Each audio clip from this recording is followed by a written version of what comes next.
옛날에 한국에 종합 선물 세트라는 게 있었어요.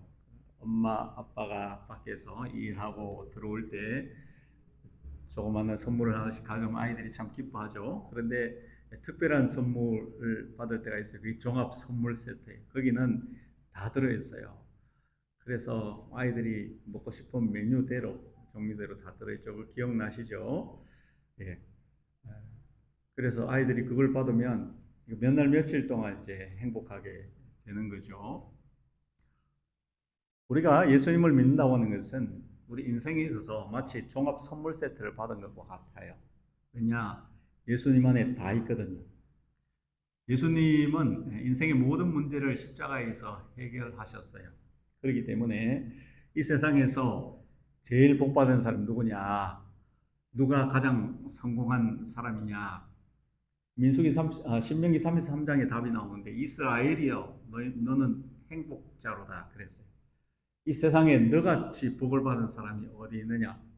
아니 그 광야에서 죽을 고생하고 40년 그 광야 생활한 사람들을 향해서 모세가 여호와 하나님의 구원을 너같이 얻은 백성 없다. 너희들이 가장 행복한 사람이다. 그렇게 말했거든요. 권력자들이나 또 부유한 사람들이나 실력 있는 그런 사람들보다도 누가 가장 복받고 행복한 사람이냐? 예수 믿는 사람인 줄로 믿습니다. 예수님 믿게 되면 인생의 모든 문제가 해결되기 때문이에요. 예수님은 우리 인생들에게 종합 선물 세트를 가지고 오셨어요. 그 예수님이 우리에게 주신 혜택을 5가지로 생각을 해볼 수 있는데 예수님을 믿는 순간 즉시 구원을 받습니다. 그 사람은 하나님의 자녀가 되는 거예요. 그래서 요한복음 1장 12절에 믿는 자는 영생을 주신다고 분명히 약속을 하고 있습니다. 그 이름을 믿는 자 하나님의 자녀가 되는 권세, 그 권세를 즉시로 주시는 거예요. 구원을 받는 것이죠. 그리고 사죄의 은총을 받습니다. 예수님을 믿는 그 사람은 모든 죄가 씻어지는 거예요. 과거의 죄, 현재의 죄, 미래의 죄까지 다 해결이 됩니다. 아닌데 나는 한 주간도 죄 짓고 살았는데 다 용서되었어요. 내일도 또 잘못하고 실수할 건데 용서되었어요. 그거 용서 안 되면 우리 천국 못 가요. 죄 문제 해결 안 되면 천국 못 가거든요. 그러나 하나님이 자녀가 되는 순간 우리의 과거, 현재, 미래의 모든 죄까지 다 사죄의 은총이 내려졌음을 믿으시기 바랍니다. 그리고 우리가 하나님의 자녀가 됐다고 하는 것은 예수님의 이름으로 무엇이든지 기도할 수 있게 되었어요. 그래서 기도 응답의 혜택이 주어진 것입니다. 이게 얼마나 큰 축복인지 몰라요. 우리가 기도하면 하나님이 들으시는 거예요. 그래서 우리는 자녀이기 때문에 당당하게 하나님께 요청할 수 있어요. 구하라 주실 것이요 찾아라 찾을 것이요 두드린 자 열릴 것이라고 주님이 약속하셨어요. 주님이 거짓말 사기한 거 아니잖아요. 그렇다면 기도 응답의 축복은 우리의 것입니다. 뿐만 아니라 우리가 이 땅을 살아갈 때 인도와 보호를 받습니다. 성령님께서 함께 하시기 때문에 보호회사 되신 그분이 내 사정 형편 정확하게 아시고 나를 위로해 주시고 도와주시고 변호해 주시고 피하도록 해 주시고 승리하도록 해 주시는 이 보호와 인도의 혜택을 누리게 됨을 믿으시기 바랍니다. 그리고 마지막까지 우리는 끝까지 승리하고 저 천국에 들어가는 이 혜택을 누리는 것입니다. 그렇다면 이 프리빌리지, 특권이 우리에게 주어졌는데 그리스도인들은 이 세상의 어떤 고난이나 영웅들, 이 세상에 누구도 누려보지 못하는 이런 인생의 모든 문제를 해결해 주신 예수님이 주시는 종합 선물 세트를 받았는데 그렇다면 받았으니까 입 닫고 나만 잘 먹고 잘 살고 그러면 되느냐? 그렇지 않다는 것입니다. 당신은 이 땅에 심은 씨앗인데 더 많은 열매를 바란다고 찬양을 부르지 않습니까? 마찬가지로 우리에게 특권이 주어졌다고 하는 것, 복이 임했다고 하는 것은 거기에 대한 책임이 있다는 말입니다. 예수님께서 구원의 은혜 주시고 사죄 은총 베풀어 주시고 떠나가시면 되는데 왜 주님이 이 땅에 사셨습니까? 그 주님의 삶을 통해서 그 제자들을 모으시고 부르시고 그들에게 가르치며 전하시고 한 이 천국 복음에 대해서 그들이 예수님의 삶을 또 말씀을 보고 듣고 배우고 본받아서 그들도 예수님처럼 살아가라고 하신 것입니다. 거기에 우리의 책임이 있다라는 거예요. 그래서 여러분 노블레스 오블리주라는 말을 들어보셨죠? 이것은 이제 영어로 번역하면 nobles obligation, 그러니까 귀족의 특권 뭐 이렇게 번역이 될 텐데, 가진 사람들, 힘 있는 사람들, 이런 실력자들이 가난하고 소외되고 어려운 사람들을 위해서 베푸는 삶을 살고 희생하고 헌신하는 그런 삶을 살아야 한다. 그런 의미를 가지고 있는 것이 이 노블리스 오블리주라는 단어가 되겠죠. 15세기에 영국과 프랑스가 치열하게 전쟁을 했습니다. 유럽의 패권 다툼을 하는 거죠. 근데 자그마치 116년 동안 전쟁을 했어요. 그래서 우리가 잘 알고 있는 이 유명한 백년 전쟁이 그때 벌어지게 되는데, 처음에는 이 영국이 이제 이 프랑스를 향해서 진격을 해가고 그러면서 이 전쟁의 승기를 잡아가고 있었습니다. 이 프랑스의 북부에 칼레라고 하는 지방이 있는데 그 도시를 공격을 하게 되었어요. 총공세를 펼치고 그랬는데 전쟁이 한 1년을 끌었습니다. 결국은 이제 영국이 승리를 하게 되고 칼레가 항복을 합니다. 칼레에서 이제 그 대표단들이 나와가지고 영국의 에드워드 왕 3세 왕 앞에 무릎을 다 꿇었습니다. 그리고는 우리를 좀 살려달라고, 잘 봐달라고 막 부탁을 하고 그렇게 하는데, 이 왕이 그러기에는 우리가 너무 병사들을 많이 희생했기 때문에 이 도시의 사람들을 그냥 둘 수 없다. 다 몰살시켜 버려야 된다. 이러면서 이제 줄다리기가 시작이 된 거예요. 그 사절단들이 그냥 사정을 하고 부탁을 하고 여러 차례 그렇게 하면서 이 왕의 마음이 조금씩 누그러뜨려졌어요. 그리고 나중에 이제 최종 협상이 어떻게 됐냐면, 그렇다면 6명의 대표단을 내 앞에 세워라. 그들 목에다가 전부 줄을 다 걸고 그들을 이제 목을 매달아서 이 전쟁을 종식시키도록 하겠다 했습니다. 칼레 시민들은 기뻐해야 될지 슬퍼해야 될지 모르는 그런 어려움에 빠졌어요. 도대체 누가 6명이 나갈 것인가 고민을 하면서 시간이 흘러가는데 6명의 자원자가 나왔습니다. 6명의 자원자들은 누구였냐면 그 성의 귀족들이었어요. 이 사람들이 우리가 그동안 많은 특권을 누렸으니까 우리가 희생하겠다 하면서 자원에서 목에 줄을 걸고는 왕 앞으로 다 갔습니다. 그래서 이제 왕이 명령을 내리게 되면 이 사람들은 목이 달려서 죽임을 당하는 겁니다. 칼레 씨를 구하기 위해서 희생한 그 6명이 앞에 섰을 때에 왕은 이제 그 사람들을 이제 처단함으로써 이 문제를 해결하려고 했지만 사람들은 모두 조마조마하게 지켜보고 있고, 그런 상황에서 왕비가 왕에게 간청을 합니다. 왕이시여, 이들을 용서해 주십시오. 뭐 잘못한 것도 없지만 살려두자고. 내 뱃속에 지금 아이가 자라고 있는데 이 아이를 봐서라도 이 사람들을 살려주면 좋겠다고 간곡하게 부탁을 했습니다. 거기에 에드워드 3세의 마음이 누그러지면서 그 6명을 살려주게 됩니다. 그리고 칼레 씨는 다 살게 되었어요. 그리고 세월이 흘러가는데 550년 세월이 지나왔습니다. 1896년이 되었을 때에 이 칼레 시에서 한 가지 결정을 내리는데, 그 6명의 이 귀족들의 희생을 우리가 기려야 된다. 그래서 로댕이라고 하는, 여러분 잘 아시죠? 생각하는 사람, 그 유명한 조각가에게 부탁을 해서 이 6명의 상을 그 도시에다가 세우게 되었던 것입니다. 그 6명의 상에는 이름을 칼레의 시민이라고 붙였습니다. 이것이 노블리스 오블리주를 이제 행한 대표적인 사례라고 볼 수가 있습니다. 사랑하는 여러분, 우리가 누군가를 기억하고 그 사람을 잊지 못하고 또 그 사람에 대해서 계속해서 추억을 회상하면서 되새기게 되는 것은 그 사람의 행한 이 선행이 있기 때문에, 그 사람이 어떤 책무를 행하면서 그것이 많은 사람들에게 큰 혜택을 끼쳤기 때문이 아니겠습니까? 사람들은 알곡을 기억하는 것입니다. 많은 쭉정이가 아니라, 가라지가 아니라 한 알의 알곡이라도 그 한 가지를, 그 한 사람을 기억하고 시간이 흘러가도 잊지 않고 500년, 1000년이 지나도 그것을 기리면서 감사하는 마음을 갖는 것입니다. 24절 오늘 주님이 하신 말씀을 한번 같이 다시 보겠습니다. 시작. 내가 진실로 진실로 너희에게 이르노니 한 알의 밀이 땅에 떨어져 죽지 아니하면 한 알 그대로 있고 죽으면 많은 열매를 맺느니라. 아멘.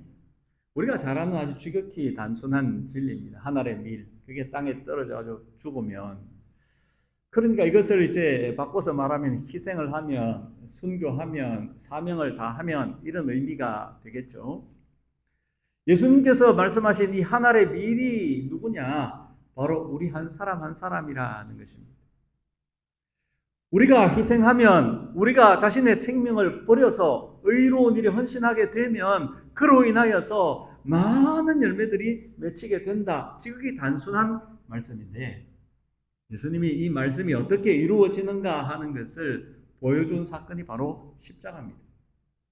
예수님은 하늘의 밀알이 되어서 그 땅에 심어졌던 것입니다. 그렇게 함으로 말미암아서 구원의 열매, 생명의 열매, 전도 열매, 선교 열매, 교회의 열매, 이 세상의 복음화의 열매가 맺혀지게 된 것입니다. 그래서 사도 바울은 고린도서 15장에 예수님을 부활의 첫 열매라고 그렇게 말했어요. 첫 열매가 나온다고 곡식이 이제 익어가지고 열매가 처음에 나오기 시작하면 그 다음에 계속해서 나오는 거죠. 올해만 나오는 것이 내년에도 나오고 계속해서 열매가 나오는, 그것이 첫 열매의 의미입니다. 그렇다면 우리가 예수님으로 말미암아 나타난 열매라고 할 수 있는데, 우리의 씨는 누구냐? 우리의 씨는 예수님이라는 것입니다. 우리 속에 품고 있는 그 씨앗이 누구냐? 예수님이라는 거예요. 우리 서로에게 말합시다. 당신 안에 예수님이 계십니다. 자, 그래서 우리가 열매를 맺게 되면 어떤 역사가 일어나냐? 예수님께서 영광을 받으시게 되는 겁니다. 호박은 뭘 품고 있습니까? 호박씨를 품고 있어요. 사과 속에는 사과의 씨앗이 있습니다. 우리 교회 뒤뜰에 감나무가 있는데, 이 감은 씨앗이 거의 어쩌다 한 개씩 이렇게 나오는데, 요즘 품종이 개량돼서 그렇지 다 씨앗이 있는 것입니다. 우리 안에 예수라는 씨앗을 품고 있다면 우리는 어떤 열매를 맺어야 합니까? 예수님이라는 열매를 맺어야 하는 것입니다. 우리 인생이 잘 되고 성공하고 칭찬받고 또 영향을 끼치고 그렇게 할 때에 내 이름을 드러내고 내가 사람들에게 돋보이고 내 명예와 권세가 화려하게 빛나는 것이 아니라 나를 통해서 예수님이 드러나게 돼요. 사도 바울은 자기 자신을 통해서 그리스도가 존귀케 되기를 원한다고 했습니다. 우리도 뭘 이렇게 열심히 하거나 아니면은 내가 인생의 어떤 꿈과 포부를 가지고 오늘까지 살아오셨다면 그 열매로, 그 결과로 무엇이 나타나고 있습니까? 사람들이 나를 통해서 야, 성공했다, 참 멋지게 인생을 살았구나, 그렇게 말하는 칭찬으로 끝나면 부족하다는 것입니다. 이 나성언약교회에 그 장로님이 계셨기 때문에, 그 성도가 있었어. 오래전 일이지만 그분 때문에 이 교회가 이렇게 오늘까지 하나님 앞에 예배하고 복음의 사명을 감당하는 거야. 그렇게 기억해 줄 수 있는 사람, 500년이 흘러도 1000년이 흘러도 기억할 수 있는 그런 사람이 된다고 했을 때 그 사람은 어떤 삶을 산 사람이냐? 예수 그리스도가 존귀케 되는 삶을 산 사람인 것입니다. 저와 여러분을 통해서 예수님이 영광을 받으시고 예수님의 이름이 드러나는, 예수님이 존귀케 되는 은혜가 있기를 축복합니다. 최후의 만찬을 누가 그렸죠? 누가 그렸죠? 이렇게 물으면 제가 안 그렸는데요, 이런 분도 있더라고요. 레오나르도 다빈치라는 사람이 그렸습니다. 이분이 이제 나이가 43세가 되었을 때 이 엄청난 세계적인 역작을 만들어낸 거예요. 심려를 기울여서 예수님이 가운데 계시고, 그리고 제자들이 저마다 이 캐릭터를 가지고 앉아서 최후의 만찬을 나누는, 주님의 살과 피를 나누는 이 장면을 이제 그린 거죠. 그려놓고는 친구가 이제 마침 방문을 했어요. 그 친구에게 자기가 심려를 기울여서 이 성화를 그렸는데 자네가 좀 보고 평가를 해주게 그렇게 부탁을 했어요. 그랬더니 이 친구가 보면서 감탄을 하는 겁니다. 그러더니 이야, 참 대단하다, 어떻게 이런 작품을 만드냐. 그런데 그 중에서도 이 탁자 위에 놓인 이 은잔, 이게 정말 생동감 있고 살아있는 것 같지 않은가? 그러면서 막 은잔을 칭찬하기 시작했어요. 그때 레오나르도 다빈치가 붓을 가지고 오더니 은잔을 싹 지워버렸어요. 아니 이 작품을 왜 이렇게 그 잔을 지워버리는가 하니까 이 작품의 주인공은 예수님이라네. 은잔이 아니야. 예수님이 드러나야 되는 작품이야. 자네 잘 말해줬어. 그랬다는 것입니다. 그렇습니다. 예수님이 드러나야 하는 것입니다. 내 인생이라는 이 글작품을 통해서 내가 빛나고 드러나고 나의 들고 있는 은잔이 반짝거리는 것이 아니라 예수님이 나타나야 되는 것입니다. 그래서 세례 요한은 나는 쇠하여야 하겠고 그는 흥하여야 하리라. 세상 죄를 지우는 어린 양이로다. 예수님을 소개했을 때 요한의 제자들이 예수님께로 가는데 그것을 환영하고 축하했던 사람입니다. 우리 인생이 아무리 화려하고 빛나도 나를 드러내는 것이면 그건 실패한 것입니다. 사람들이 볼 때는 크게 남긴 것이 없다 할지라도 번듯하게 자랑할 것이 없다 할지라도 예수님의 제자로서 주님을 따라서 한평생 살아가면서 하늘의 땅에 떨어지는 미랄처럼 작은 그런 희생이라도 나를 통해 예수님이 나타날 수 있다면 주님의 교회를 섬긴 것과 예수님의 복음을 사람들에게 말해준 것과 주의 이름으로 선행을 베푼 것 이런 것들이 주님께 기억되어질 수 있다면 그 인생은 진정으로 아름다운 것입니다.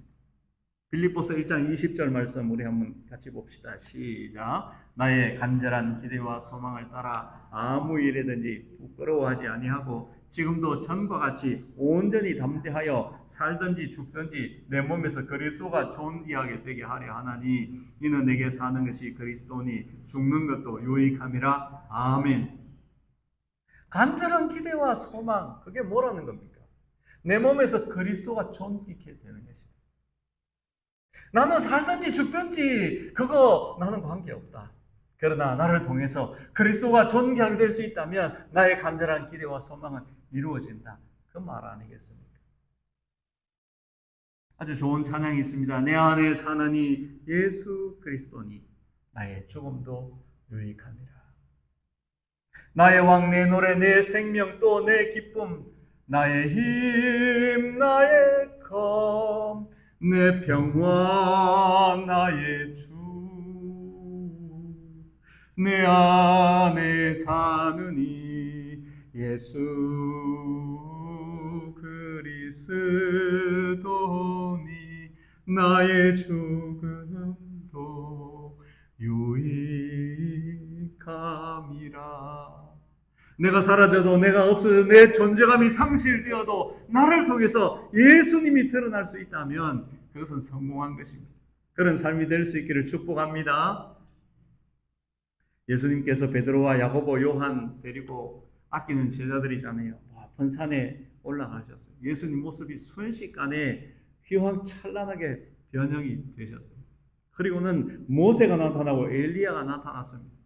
예수님과 막 대화를 나눕니다. 그 대화의 내용을 이렇게 자세히 들어보니 예수님이 앞으로 이제 예루살렘에 가서 별세할 것에 대해서 그런 이야기를 하고 있는 겁니다. 그 제자들이 눈이 막 황홀해져서 그리고 넋이 나가버렸어요. 나중에는 베드로가 주여 여기가 조사원 여기다 초막 셋을 짓고 하나는 주를 위하여 하나는 모세 하나는 엘리야를 위하여 여기 살면 좋겠습니다. 그리고는 자기가 무슨 말 하는지도 모른다고 그랬어요.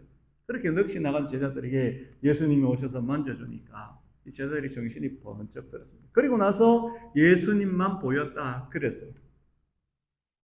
예수님이 크게 보이는 성도, 예수님이 드러나고 부각되어지는 교회, 그렇게 되어야 하는 것입니다.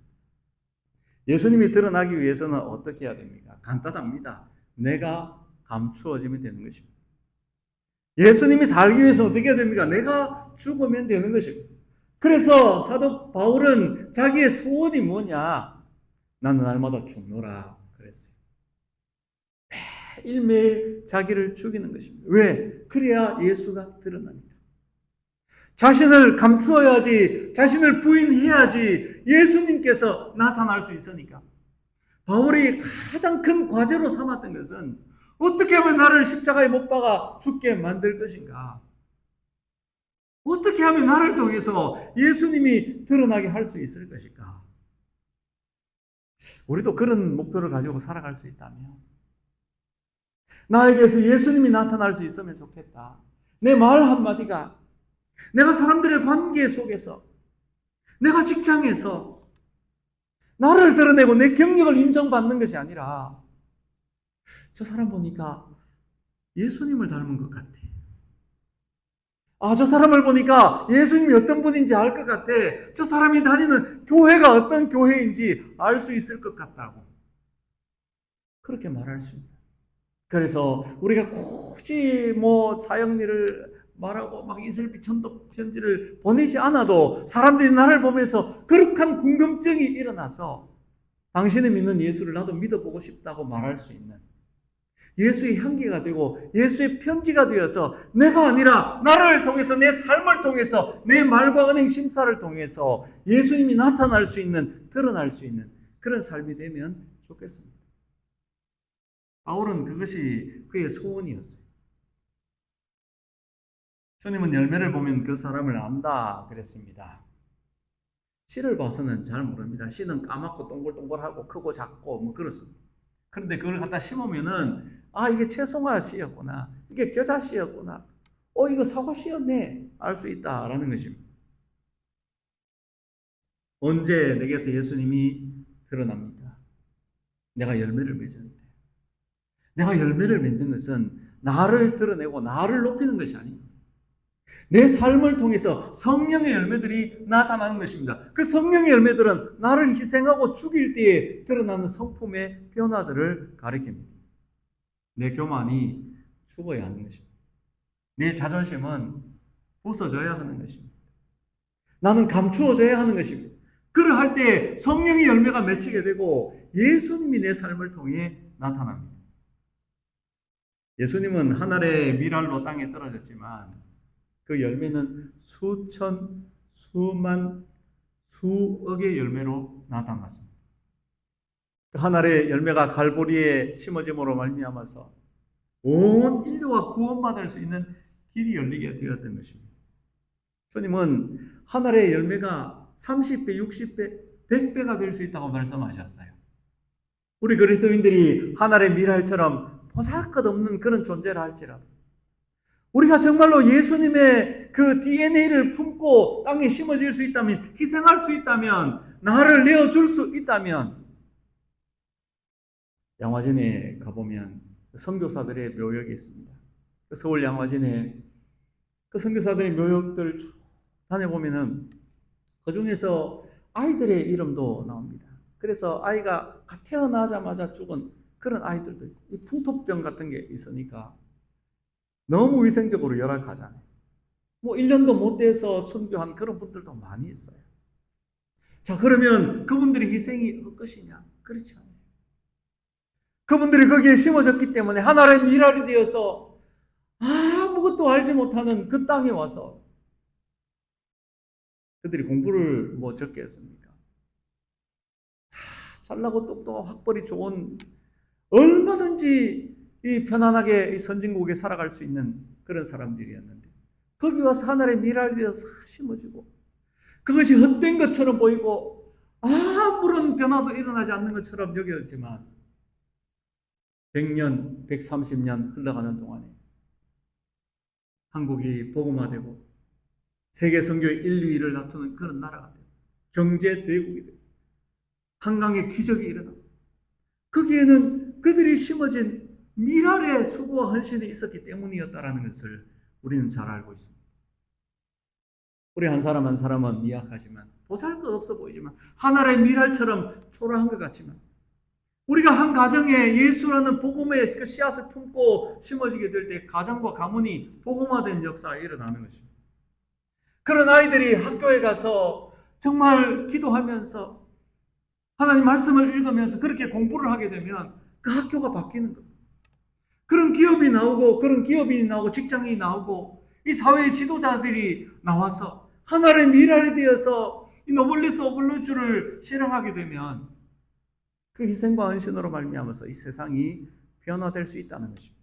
그것을 예수님께서 십자가 사건으로 보여주셨어요. 페이스북 여러분 다 아이디 갖고 계시죠? 이 페이스북이라고 하는 그 어마어마한 소셜 네트워크를 만든 사람은 마크 저커버그입니다. 이름도 참 특이한데, 이 마크 저커버그가 이것을 언제 만들었냐면 하버드에서 19살 때, 1학년 때 만들었어요.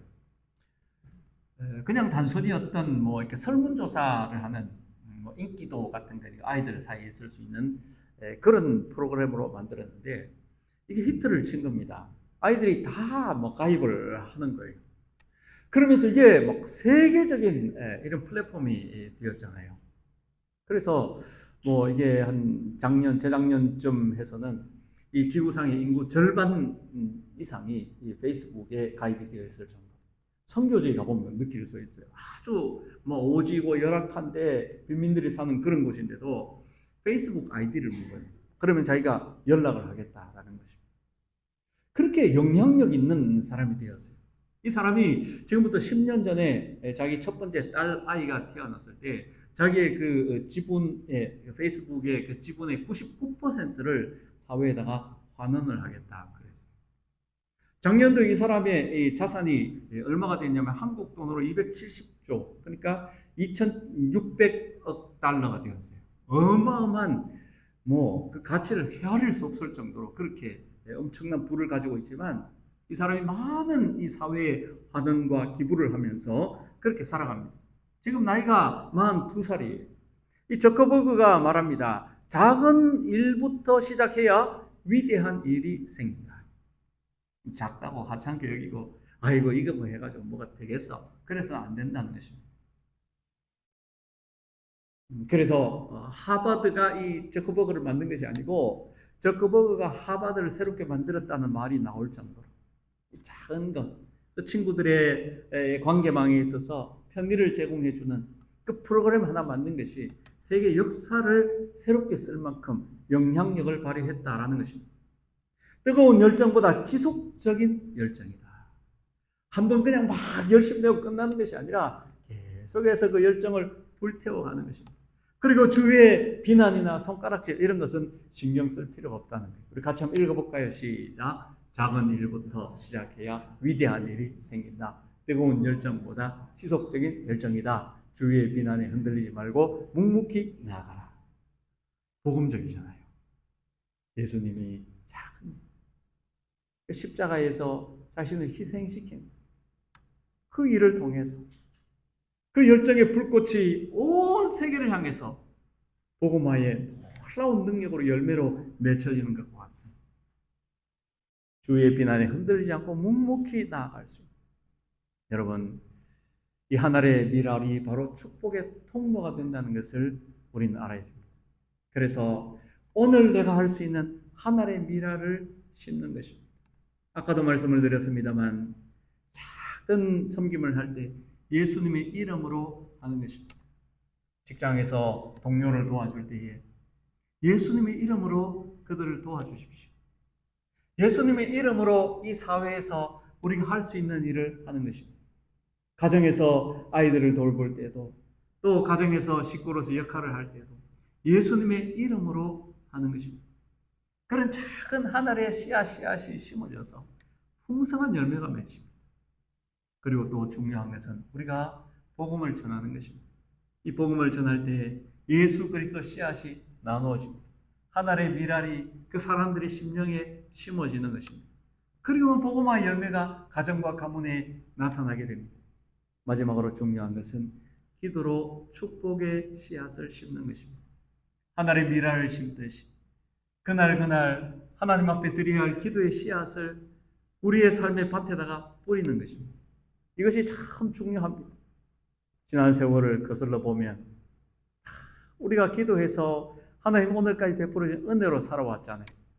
우리 부모님들이, 우리 선조들이 저 대한민국을 위대하게 만들고 정말 전 세계에 영향력 있는 그런 나라가 되게 한 것, 그런 민족이 되게 한 것, 북한하고 여러분 한번 비교를 해보십시오. 무엇에서 그런 결과가 나왔습니까? 기도로 축복의 씨앗을 심은 것입니다. 주님의 나라를 위하여서, 교회를 위하여서 내 것을 드린 것입니다. 그렇게 했을 때에 그 열매는 하나님께서 주시는데, 농부들이 밭에다 씨앗을 뿌리면 열매가 얼마나 나옵니까?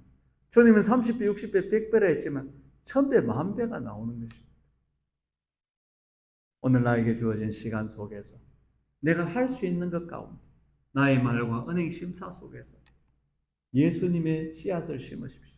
그래서 그 하나의 미랄이 심겨지고 나를 희생하고 헌신하는 것을 통해서 하나님께서 기억하시고 우리의 삶에, 우리 가정의 가문에, 우리 교회에 풍성한 축복의 열매들로 갚아주시는 은혜를 누리며 살아갈 수 있기를 축복합니다.